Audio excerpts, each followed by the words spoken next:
প্রিয় শিক্ষার্থীবৃন্দ, আশা করি তোমরা সবাই এই করোনার মধ্যে ঘরে আছো এবং সুস্থ আছো। তোমরা হয়তো জানো, এই করোনা মহাকালীন সময়ে আমাদের দেশের সমস্ত শিক্ষা প্রতিষ্ঠান বন্ধ রয়েছে। এতে তোমাদের লেখাপড়া বিঘ্ন ঘটছে।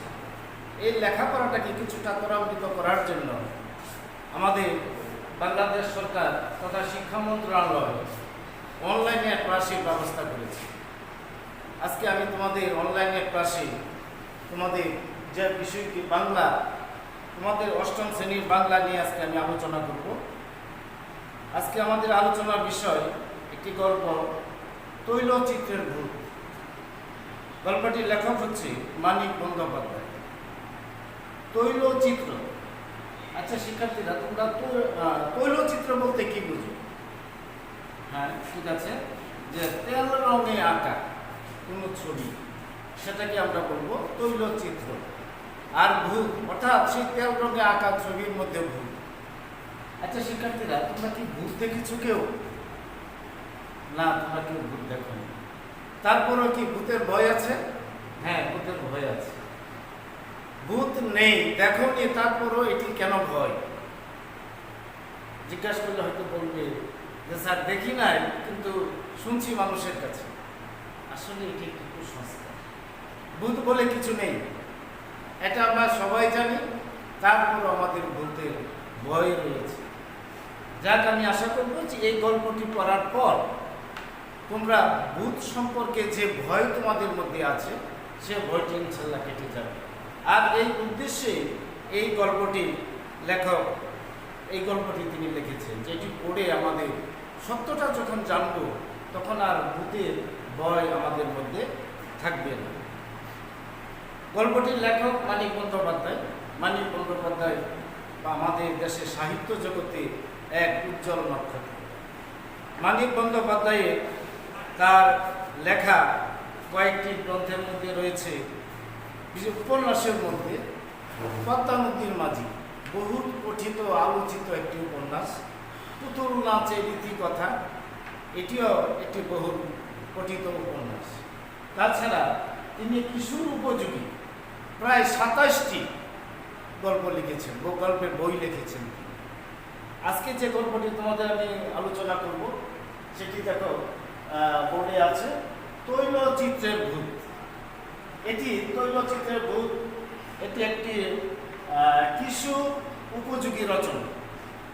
তৈলচিত্রের ভূত এটি একটি কিশোর উপযোগী রচনা। বিশেষ করে এই রচনাটির মাধ্যমে তোমরা, আমার বিশ্বাস, যে উপকৃত হবে যে ভূত বলে কিছু নেই।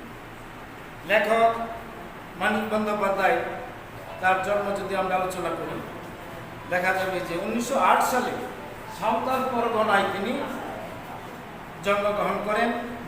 তার পৈতৃক নিবাস বাংলাদেশের বিক্রমপুর জেলায় মালদিয়া গ্রামে তার জন্ম। মানিক বন্দ্যোপাধ্যায়, তার লেখার সংখ্যা অনেক, তারপরেও তিনি, তার দারিদ্রতা ছিল তার নিত্য সঙ্গী। দারিদ্রতার মধ্যেই তিনি সাহিত্য জীবন অতিবাহিত করে গেছেন। এটা সত্যি, তার জীবনে আলোচনা করলে এটা একটা দুঃখজনক ঘটনা যে সারা জীবন তিনি দারিদ্র্যের মধ্যে কাটিয়েছেন। তিনি 1956 সালে কলকাতায় মৃত্যুবরণ করেন। জন্ম 1908 সাল সাঁওতাল পরগনায়, মৃত্যু 1956 সালে কলকাতায় তিনি মৃত্যুবরণ করেন। আমরা এখন মূল আলোচনায় যাব। তৈলচিত্র ভূত। লেখক সুন্দর একটি ঘটনার মধ্যে দিয়ে এই বিষয়টি আমাদের কাছে তুলে ধরেছে। বর্তমান বিজ্ঞানের যুগ, আমরা জানি বিজ্ঞান শুধু নয়, তথ্য প্রযুক্তির যুগ। এই যুগে এসেও যদি আমাদের ভূতের ভয় থাকে, এটা আমাদের জন্য কেমন একটি কথা। সেই জন্যই লেখক এই গল্পটি লেখেন, বা এই গল্পটি তোমাদের পাঠ্যপুস্তকে অন্তর্ভুক্ত হয়েছে। সুন্দর একটি ঘটনা। আমরা এখন মূল ঘটনায় যাচ্ছি। কলেজ পড়ুয়া এক ছাত্র, মামার বাড়িতে থেকে সে লেখাপড়া করে, কলেজে পড়ে। তার নাম নগেন। নগেনের ধারণা ছিল যে তার মামা অত্যন্ত কঞ্জুস কৃপণ প্রকৃতির মানুষ, এবং তার প্রতি সে মোটে দৃষ্টিপাত করে নাই, তারপর তাকে আদর করে না, স্নেহ করে না। এমনি অবস্থায় নগেন মাঝে মাঝে তার মামার মৃত্যু কামনা করে, যে হারকিপটা মানুষটা মৃত্যুবরণ করলে ভালো হবে, মাঝে মাঝে তাকে জমালয়ে পাঠাতো, অর্থাৎ তার মৃত্যু কামনা করত। কিন্তু একদিন নগেনের মামা যখন মারা যায়, মারা যাবার পরে নগেন জানতে পারে তার মামা তার জীবদ্দশায় তিনি নগেনের লেখাপড়া যাতে বিঘ্ন না ঘটে সেজন্য তার নামে ব্যাংকে একটা মোটা অঙ্কের টাকা উইল করে গেছে। শুধু তাই নয়, নগেনের মামাতো ভাইয়েরা নগেনে তারা যে সম্পত্তি পাবে, নগেনও সেরকম সম্পত্তি পাবে এমন একটি উইলও তিনি করে যান। নগেনের মামার মৃত্যুর পর নগেন যখন এই বিষয়টি জানতে পারল, তখন নগেনের অনুশোচনা তার মনটা ভরে গেল, যে দেবতুল্য মামা তাকে কিনা তিনি এরকম ভেবেছিলেন, কিন্তু তার মামা তো নেই, তার কাছে ক্ষমা চাইবে। এই বিষয়টি নগেনের মনে বারবার ঘুরপাক খাচ্ছিল যে মামা কিভাবে এটি মামার কাছ থেকে ক্ষমা চাওয়া যায়। একদিন নগেন রাতের বেলা শুয়ে আছে, হঠাৎ করে তার খেয়াল করলো যে মামা নেই, কিন্তু মামার তো একটা ছবি আছে, লাইব্রেরি ঘরে মামার একটা ছবি টানানো আছে। লাইব্রেরি ঘরটি অনেক পুরানো দিনে, নগেনের দাদামশাইয়ের আমলের এই লাইব্রেরিটি। সেই লাইব্রেরিতে আরও দুটা ছবি আছে। প্রথম যে দুটা ছবি ছিল নগেনের দাদামশাইয়ের, নগেনের দাদি, তার পাশাপাশি নগেনের মামারও একটা ছবি সেই লাইব্রেরি ঘরে রয়েছে। নগেন সিদ্ধান্ত নিল তার মামার সেই ছবিতে পায়ে ধরে সে ক্ষমা চাইল। একদিন নগেন রাতের বেলা, গভীর রাত, চারিদিক নীরব নিস্তব্ধ, সবাই যখন ঘুমিয়ে উঠে অচেতন, নগেন তখন চুপি চুপি উঠে ছুটে গেল সেই লাইব্রেরি ঘরটি জরাজীর্ণ অবস্থা। সেই কবে লাইব্রেরি ঘরে কিছু বই এসেছিল, এখন নতুন করে কোনো বই, অর্থাৎ এই লাইব্রেরি থেকে কেউ কোনো যত্ন আপ্তি করেনি। পুরানো কিছু বই, ম্যাগাজিন, এইগুলোতে ঠাসাঠাসি ছিল লাইব্রেরি সেই আলমারিগুলো। আর ছিল তিনটা ছবি, নতুন করে সংযুক্ত হয়েছে নগেনের মামার ছবি। নগেন সিদ্ধান্ত নিল তার মামার পায়ে সে হাত রেখে দেবতুল্য মামার কাছে সে ক্ষমা চাইবে। সেই চুপি চুপি লাইব্রেরিতে গিয়ে যখন সে মামার পায়ের উপরে হাত রাখল, হাত রাখার সাথে সাথে মনে হলো নগেনকে কে যেন ধাক্কা মেরে ফেলে দিয়েছে। নগেন অজ্ঞান হয়ে গেল। কিছুক্ষণ পর যখন তার জ্ঞান ফিরে আসলো, সেখান থেকে উঠে নগেন চিন্তা করতে লাগলো কেন এমনটি হলো। তখন নগেনের মনে ধারণা আসলো যে তার মামা হয়তো মরে গিয়ে তার মামার ছবিতে প্রেতাত্মা ভর করেছে, ভূতে ভর করেছে তার মামাকে। এরকম ঘটনা আরো কয়েকদিন ঘটল। কিন্তু এখানে একটি ব্যতিক্রম কথা বলে রাখি তোমাদেরকে, দিনের বেলায় অথবা আলু জেলে যখন সে নগেন তার মামার ছবিতে স্পর্শ করত, তখন কিন্তু এমনটি হতো না, অর্থাৎ ভূতে নগেনকে ধাক্কা দিত। এটার কোনো সমাধান নগেন খুঁজে পাচ্ছিল না। এই চিন্তা সারাক্ষণ তিনি অস্থির, যা তার জন্য তার মন এবং স্বাস্থ্য দুটাই ভেঙে গেল। সমাধান কোথায় পাবে চিন্তা করতে লাগলো। হঠাৎ করে তার খেয়াল হলো তার সম্পর্কে একজন কাকা আছে, ডাক্তার পরাশর ডাক্তার।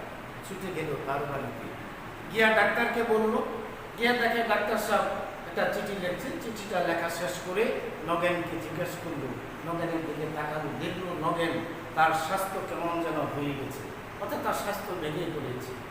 ডাক্তার চিন্তা করলো কিছুদিন আগেও নগেনের মামা শ্রাদ্ধের মধ্যে দেখে এসেছি নাদুসরকম চেহারা ছেলেটি, আজকে তার এই কয়েক মাসে কি অবস্থা হলো। জিজ্ঞাসা করলো কি ব্যাপার, তোমার কোনো ওষুধ করেছে, তা না হলে তোমার স্বাস্থ্য এরকম কেন?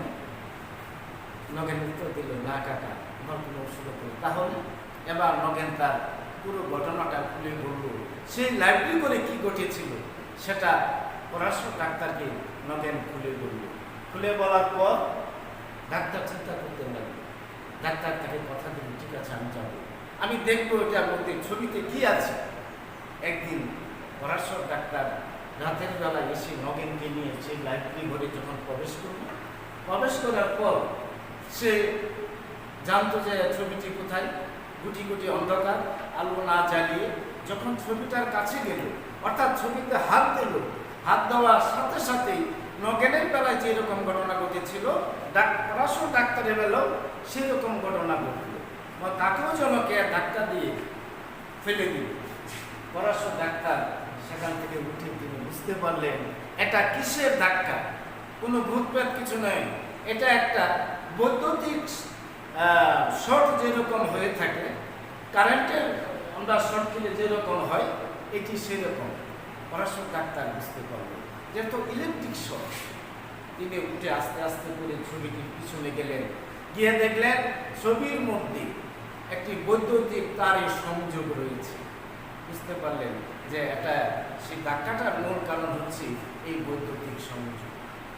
তখন তিনি নগেনকে তিরস্কার করলেন যে বৈদ্যুতিক সংযোগ কেন? নগেনের মামার যে ছবির ফ্রেমটি এটি ছিল রূপার তৈরি। রূপার তৈরি বলে এটা রূপা মূল্যবান জিনিস আমরা সবাই জানি। ছবিটি যাতে চুরি না হয়ে যায় সেই জন্য নগেনের মামাতো ভাই ইলেকট্রিক্যালের ছাত্র, ইলেকট্রিক্যাল ইঞ্জিনিয়ারিং সে পড়ে, সে বুদ্ধি করে এই ছবির গায়ে একটা বৈদ্যুতিক সংযোগ লাগিয়ে রেখেছে। এমনভাবে সংযোগ লাগিয়ে রেখেছে যেন কেউ অন্ধকারের মধ্যে যদি এই ছবিটিকে স্পর্শ করে, স্পর্শ করার সাথে সাথে এভাবে তাকে বৈদ্যুতিক শর্ট খাবে, সে তখন আর এই ছবিটি চুরি করতে পারবে। চুরির ভয়ে নগেনের মামাতো ভাই ছবিটিকে এরকম করে রেখেছে। এই বিষয়টি এবার পরামর্শ ডাক্তার নগেনকে সুন্দরভাবে বুঝিয়ে দিলেন যে এতক্ষণে কি ভূত বুঝতে পেরেছ? এবার লাইন খুলে স্পর্শ করতে বললেন, কিন্তু না, এখন তো আর ধাক্কা দেয় না, এখন ভূত সচল নয়। তাহলে আমরা দেখলাম যে এখানে নগেনের মামা ছিল একজন ডাক্তার, বিজ্ঞানের ছাত্র। সে বুঝতে পেরেছে কোনটা ভূতের ধাক্কা দেওয়া আর কোনটা বৈদ্যুতিক শর্ট। এটা সহজে তার কাছে ধরা পড়েছে। তিনি নগেনকে সুন্দরভাবে বুঝিয়ে দিলেন যে এই যে ছবিতে ধরলে, স্পর্শ করলে যে আমরা ধাক্কা খেয়ে পড়ে যাই, এটা ছিল এই বৈদ্যুতিক সংযোগের বলে এমন ত্রুটি ঘটেছে। নগেন বুঝে গেলেন প্রকৃত ব্যাপারটি। আমি আশা করবো শুধু নগেন নয়, তোমরাও বুঝতে পেরেছ। তোমরা হয়তো অনেকেই ভূতের ভয় তোমাদের আছে। ভয় থাকার মূল কারণটা হচ্ছে আমরা অনেক সময় অনেক ভূতের গল্প শুনি অনেকের কাছ থেকে। আসলে ভূত বলতে কিছু নেই, এগুলো মানুষের বানিয়ে বলা। অনেকে বলে থাকে ওই রাস্তায় যেও না, ওই রাস্তায় একটা ভূত আছে, ওই রাস্তায় একটা ভূত আছে। এইগুলো বলে আমাদেরকে প্রভাবিত করে। আমরা মনে করি যে ওই জায়গার মধ্যে একটা ভূত থাকে। আসলে ভূত বলে কিছু নেই। কিন্তু তারপরে একটা কথা থেকে যায়, ভূত নেই তারপরে কেন ভূতের ভয়? আমরা নিশ্চয়ই ভূত দেখি নাই, তোমরা বলেছ, বলো নাই? হ্যাঁ, ভূত নেই তারপরে ভূতের ভয় থাকে কেন? এটা আমাদের সম্পূর্ণ একটা মানসিক ব্যাপার। তাহলে আমরা এই গল্পটির মাধ্যমে জানলাম যে ভূত বলে কিছু নেই। এখন থেকে আমরা ভূতকে আর ভয় করব না। ঠিক আছে? আমি আশা করি গল্পটির পরে তোমরা নিশ্চয়ই উপকৃত হবে। এতদিন তোমাদের যে ভূতের ভয় ছিল সেটি অনেকটা কেটে যাবে। তা আমি এখন তোমাদের বাড়ির কাজ দিচ্ছি। জ্ঞানমূলক এবং অনুধাবন থেকে দুটি প্রশ্ন তোমরা দেখে নিয়ে যাও।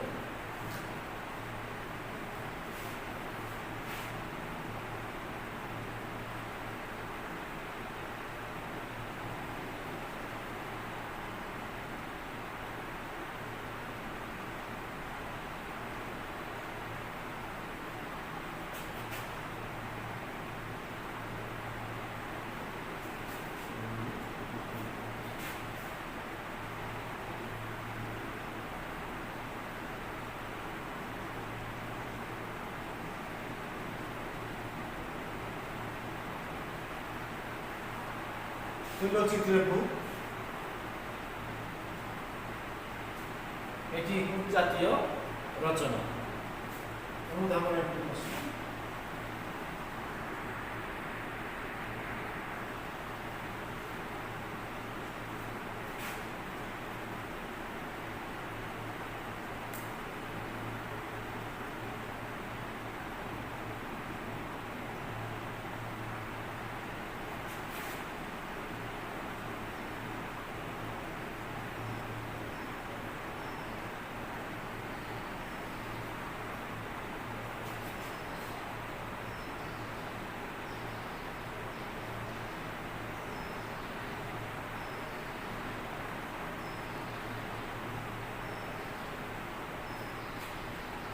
এখানে অনুধাবনের প্রশ্ন, পরাশর ডাক্তার নগেনকে ভর্ৎসনা করিয়েছিল কেন? আমি আশা করি প্রশ্ন দুটি তোমরা বাড়িতে পড়ে নেবেন এবং যদি আমরা পরবর্তীতে কোনো পরীক্ষার ব্যবস্থা হয় তখন তোমাদের কাজে লাগবে। ধন্যবাদ সবাইকে। সবাই বাড়িতে থাকবে, সুস্থ থাকবে।